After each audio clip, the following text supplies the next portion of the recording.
No oh no अस्सलाम वालेकुम। आ देखो जी वीडियो बनाने लगे फिर आ पानी ला ला यार हैं आ देख भाई ओ यार एक मिनट हम वीडियो बना लेंगे। आ देख वीडियो बनाने लगे जी। आ देखो हां जाई चली साइड आज अंडा डिग गया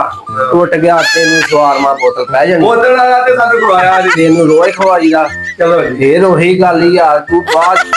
बोतल भी तेने प्यारियां शवारमा में तू खमोना वा ठीक आज रात ये तो शवारमा इधर हो जा अगे नु पुर ए बिस्मिल्लाह एक एक 10 बार करना है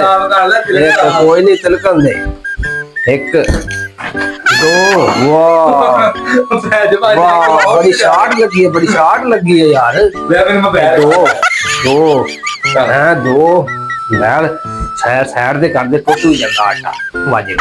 आंडा नहीं टूट रहा आंडा जादू वाला है आंडा तो पत्थर वाला है तीन तीन तीन वाह तीन चार वाह 15 मार चार पांच तू ये तो मुड़ जितला छह सात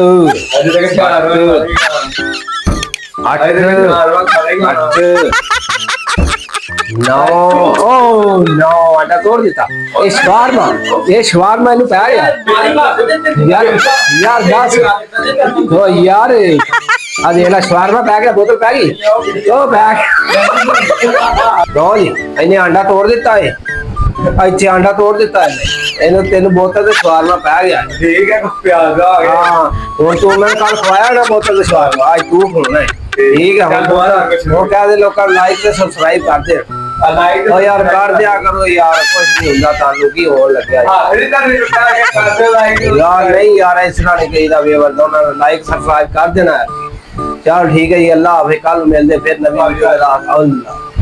चल भाई ओके।